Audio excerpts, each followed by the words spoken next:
Issa li nga xamante ni moo di wàllum noob wax nañ ko léegi si nii jamono ji léegi dafa xaw a doy waar daanaka nit ñu bëri bëri dootuñu demee ak seen sago daanaka koy bëggante li muy njëkk def rek mooy dem si sëriñ fexe nga jublu ko loolu est-ce que maanaam lu wér lu mën a nekk la. waaw bari na ci moom bari na ci nit ñoo xamante ne bu ñu bëgganteeg nit rek dañuy wuti loo xamante ne da leen di gën a bëgg mais am na si ñoo xamante ne aussi itam dañuy xaw a yéex a ñëw dañuy bëgganteeg nit bi fii ak problème amul rek duñu jóg mais li noob li ci gën a neex nga def ko fekk yéen a ngi juboo foofu lay gën a yombee. lay gën a yombe foofu lay gën a neex aussi te ci lay gën a neex a def mais boo toogee ba nga xam ne nekk ngeen ci ay difficulté noob bi day xaw a jafe parce que day laajaat yeneeni mbir waaw. mi ngi mel ni ñaar ñuy sëy daal balaa problème di am wala xëy na seytaan dugg moo des mën na si ne def ay affaire ba nga xamante ni xëy na xol yi dina gën a booloo daal. waaw ñu def si ay affaire ba nga xam ne nii seytaan du mën a dugg seen biir aussi ñu mën a déggoo bu baax a baax loolu daal moo gën a ëpp avantage nga toog ba ngeen am problème ngay door a jóg waaw. noob est-ce que lu yomb la. waaw noob moom yomb na yombul parce que noob dafa am ay façon am na noob yoo xamante ne fii ak amuloo takku ndeer nit ki doo ko mën a def. takk ndeeram noo koy wutee. takk ndeeru nit ki mooy comme ça nit taxaw nii rek takk ndeeram taxaw nga tibb suuf soo waaw fii ak amuloo ko doo ko mën a def am na noob yoo xamante ne mbati mu lekk ko waaw yeneen yi nag kooku moom fas lay doon waaw ko nga mën koo téye ci fas man loo wax mu mën cee d'accord waaw. muy góor muy jigéen. mais yooyu ban moo ci gën a wér. yooyu yëpp bu si nekk wér na yooyu yëpp bu si nekk wér na boo ci liggéey ni nga ko war a liggéey rek day dem ni mu war a dem. dama la mës a booleeg benn femme boo xamante ni da doon bëgganteeg benn américain mi ngi may dégg kooku ba benn moment américain bi ka ko mayoon waa ji dox digganteem ak ku ko mayoon saa jëm leen a tàqale dem ba si biir xolu fiiraa ngi dugg si mu séparé leen waa ji toog presque ay weer du ko woo téléphone ñëwul ba mu jokkoo ak yow même pas une semaine 2 semaines américain bi ñëwaat na Sénégal ba yëf yi dellu fa mu nekkoon loolu moom maa ko fekkee ki may wax ni moom xam dina xam bopp su ma déggee bëgguma tudd turam wax amul importance juste geste bi la ñuy jël en témoignage rek tey genre liggéey boobu noonu est-ce que tey boo ko defee xëy na ba waa ji ñëwaat moo xam place bu mu doon xëccoo ba mu jot si est-ce que tey bu sëriñ bi teggee loxoom ci loolu ndax yëfi du dellu fa mu nekkoon. waaw bu fekkente ne maanaam da ngeen a digaaloo woon maanaam li ngeen digaale defuloo moom ci boppam mën na leen a tàkkal bu xoolul rek digganteem ak boroomam waaw mën na defaat leneen loo xamante ni yéen da ngeen di jaxaso da ngeen di séparer parce que day fekk mu ngeeg sa tur mu ngeeg turu waa ji waaw kooku moom jafewul a liggéey waaw. bu fekkee na respecté na la ngeen waxoon ci wàllum weexal ak yooyu noonu. waaw yooyu moom bu ko defee yow da nga ko siy gën a ñaanal waaw mu gën a taxaw waaw. mais loolu est-ce que sëriñ bi du ñaan ba benn moment xëy na waajee tamit moo xam ku góor ki lu ko jigéen ki am sëriñ boo xam ne xëy na moo ëpp doole mu yàq liggéeyu sëriñ bi loolu mën naa ne. kooku moom bu fekkente ne def nga ni nga war a def ba mu jàpp bu jàppee ne mu war a jàpp moom ba beneen kii du ko mën a dindi. waaw bu jàppee surtout bi ñuy lekk bu ko seebee dem ci biiram moom kooku moom xanaa mu faatu waaw bu dul loolu moom dootul génn. dëddale mën naa nekk fekk ñaa ñuy sëy wala ñaa ñu bëggante wala ñaa ñuy liggéey nga dëddale leen. waaw dëddale moom kooku moom mën naa nekk moom jafewul moom boo seetoo sa diggante ak borom waaw dëddale moom jafewul xam nga dédi liggéey yi matière la comme ni ngay jànge ba nga am bac léegi na nga seet matière bi nga xam ne nii foofu ngay jëm mais lépp lañ lay jàngal mais yow yaay xool li nga xam ne nii moom la ci yàlla gën a bëgg nga jublu ci waaw mais matière yëpp lañ lay jàngal moom nga boole ko waaw.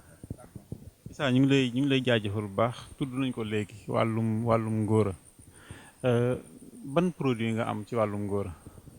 waaw produit bi ma am ci wàllu ngóora moom am naa ci sunguf yi efficace moom waaw sunguf yoo xamante ne bu la neexee mën nga ko boole ak meew tàngal meew nga def ko ci bu la neexee mën nga ko def ci café bu la neexee aussi mën nga ut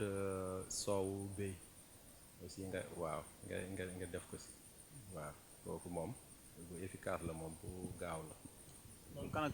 kan la mën a faj ban genre góor la mën a faj. góor gi nga xam ne dafa dem ba télé wala kuy gaaw a daanu xam nga yooyu yëpp ci télé la bokk waaw wala koo xamante ne moom téléwul mais day dem ba waaj a utiliser li muy soxla mu dootu ko mën waaw. balaa ñoo jokkoo soxna si rek fekk pare nañ. fekk moom pare na ci kooku moom ñooñu la gën a kii. ñoom lu leen di yóbbee loolu foogu bëri la wala lan la. bon am na si ñoo xam sax du foo bu bëri am na si ñoo xamante ne seen yaram moo am faiblesse rek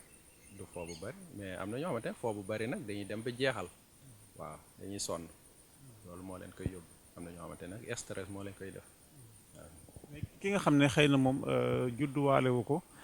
mais yàgg na ci moom maanaam dem na ay 10 ans 15 ans yoo xamante ni mënta fexe ba yëg boppam est-ce que kooku mënees na ko faj dimbaliwaat ko boobu ñëwaat. waaw kooku dañ koy faj mais traitement lay doon mais du nekk loo xamante da ngay ñëw rek faju léegi mais au moins moom di nga ci faju lu mat weer moom waaw. ci noo koy traité ci ay xaatim wala ay sunguf ak reen. am na xaatim am na sunguf waaw yëpp la ñuy boole. kon nag sama gars yi gis ngeen ko numéro bi mooy daw noonu ci suuf mën ngeen ko jël fii soriwul te gis ngeen ko ni ay garab doo nga ñu wér donc mën nga fee ñëw gis sa bopp bu baax a baax te kenn du la xam bu yàlla nettaliwul rek kenn du ko yëg te ñun duñ ko fekke xam naa ne ñu ngi leen di jaajëfal bu baax ci sa naan dinañ semaine bi incha allah comme que ñu ngi secteur bi dinañ def ak suñu isaa mi yeneen émission ci wàllum liggéey ak toj liggéey yooyu dinañ ci wax ndax ku jéggi bëri na léegi maa fi war a toog maa fi war a taxaw léegi maa di day taal élection yi mi ngi ñëw gars yi ñu commencé tibb ay tànk ak yu kenn xamul tey président Macky Sall ndax bu la seet si woon gars yi nañ 3e mandat du am tey bu la seet si woon ndax mën nga ko jàppale moom 3e mandat ak li ko gars yi di bañ. ah loolu moom dina xaw a doy waar de ndaxte fi mu ne nii yooyu tey boo ko doon def est-ce que nit ñi dinañu la bàyyi nga def ko. kon daal en tant que citoyen moom bu ñëwoon da nga naa ko déedéet. kooku nit ñi duñ ko nangu mën nga fi ne nii mënoon nga si def dara sax ba maanaam ku nar a wax mu ne la diw mii kat moo ma bëgg a sonal nga téye làmmiñ bi waaw kooku mën na nekk waaye itam yooyu itam maanaam doo defar fii yàq fi waaw. kon nag message bi leen nañ kon saa bu yeboo nga defar valise bi rek kon sa du tur nga point wax ne moom laa koy jeexalee am na ñoo xam ne ay defkat lañ maanaam lu ne la ñuy def waaye kenn du ci wax faux billets yi gis ngeen ko ni député yi ñu ngi nii jàpp nañu fi kenn bu yàggu rek ci wàllum faux billets mais fi nekk kenn waxatu ci ak moro keneen ak keneen noonu wàllum fay wax loolu est-ce que yomb na ci jamono ji nit def ko ndax presse bi bëri na média bi bëri na est-ce que mën nga fayandoo ñëpp seen wax yi. non ba mënoo fayandoo ñëpp parce que doo xam ñëpp mais koo ci xam moom mën nga fay waxam kooku moom liggéey la boo xamante ne moom yàgg na te ndona la si ñun waaw kooku moom lu jafewul yàlla moom waaw. est-ce que mën nga si nettal benn anecdote benn cas boo si mos a am fan yi ci fan yi mujj yi xëy na. fan yii nii rek bon yàggul si semaine bii rek am naa ci ab cas boo xamante ne liggéey naa ko ba kii na même léegi sax am na ku ma doon woo léegi nii kooku moom dañ ko téye woon bu yóbbu ko sax Peulh mais yendu wu ko sax bu ñibbi te def ma woo téléphone rek ni ma diw ak diw moo ma andi fii diw ak diw moo ma téye waaw mais dafa ñibbi waaw dafa ñibbi waaw. kon nag kilifa ak Simon seen parents yi bu fekkee yéen a ngi may dégg mën ngeen a doxantu ba côté bii ñu jéem a xool seen cas yooyu nu ñu ko lijjee ndax loolu cas bu rëy la Issa ñu ngi lay nuyu bu baax di la gërëm encore lan ngay tàggatoo. waaw li may tàggatoo mooy di kontaan si yéen it aussi di leen gërëm di leen sant di ñaan yàlla rek yal na yàlla taxawal leen yàlla jëmale liggéey bi kanam defal ñu ko ñun ñëpp barkeel ñëpp waay.